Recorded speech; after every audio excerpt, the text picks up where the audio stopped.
ప్రభువైన యేసుక్రీస్తు నామములో మీ అందరికీ శుభములు. దేవుని వాక్యాన్ని చదువుకుందాం. 90వ కీర్తన 14వ చరణం. ఉదయమున నీ కృపతో మమ్మను తృప్తిపరచుము, అప్పుడు మేము మా దినములన్నీ ఉత్సహించి సంతోషించెదము.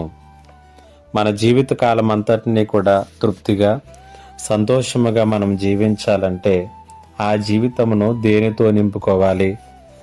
ఈ ప్రశ్న మనం అడిగితే ఈ ప్రపంచంలో నుండి భిన్నమైనటువంటి సమాధానాలు మనకు వినిపిస్తాయి. దీర్ఘకాలికంగా అనారోగ్యములతో ఉన్నవారిని కనుక అడిగితే జీవితం అంతా సంతృప్తితో సంతోషంగా ఉండాలంటే ఆరోగ్యంగా ఉండాలి, అదే మహాభాగ్యం అంటారు.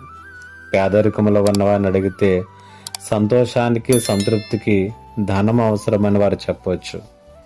మానవ సంబంధాలు విచ్ఛిన్నమైనటువంటి పరిస్థితుల్లో ఉన్నవారిని అడిగితే మానవ బంధాలు ఆరోగ్యముగా ఉంటేనే ఆనందంగా ఉండగలమని వారు చెబుతారు. ఈ రీతిగా రకరకాలైనటువంటి సమాధానాలు ఈ ప్రపంచంలో నుండి మనకు వినిపిస్తాయి. అయితే 90వ కీర్తనలో కీర్తనాకరైనటువంటి మోషే మాత్రము వీటికి భిన్నమైనటువంటి దానిని సూచిస్తూ ఉన్నాడు.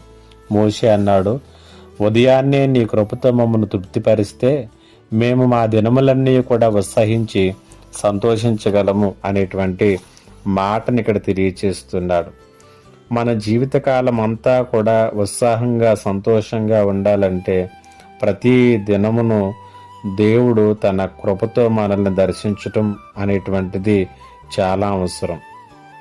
ఆ కృప మనకు ప్రతి దినమునకు అవసరమైనటువంటి ఈవులను, కావలసిన జ్ఞానాన్ని, ఐశ్వర్యమును, అవసరమైనటువంటి సహాయాన్ని అనుగ్రహిస్తుంది.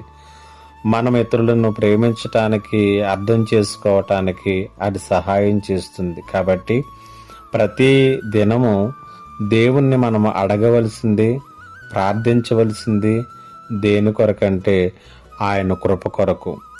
కృపతో తృప్తిపరచబడకుండా జీవితంలో సంతృప్తిని, ఆనందాన్ని మనం ఎప్పటికీ సంపాదించుకోలేం. కాబట్టి ఈ రోజు నుంచి నువ్వు ప్రార్థన చేస్తున్నప్పుడు నీ ప్రతి అవసరం గురించి, అక్రతల గురించి అడిగేటటువంటి వాటికన్నా ముందు దేవుని కృప కొరకు అడగటం నేర్చుకో. పరిశుద్ధాత్మ దేవుడు ఈ మాటల చేత మిమ్మల్ని బలపరచునుగాక. ఆమేన్. ప్రార్థన. మహోన్నతుడైన తండ్రి, నీకు వందనాలు. ఈ మాటల చేత ప్రతి ఒక్కరిని కూడా బలపరచుమని యేసు నామములో అడిగి వేడుకొనుచున్నాను తండ్రి. ఆమేన్.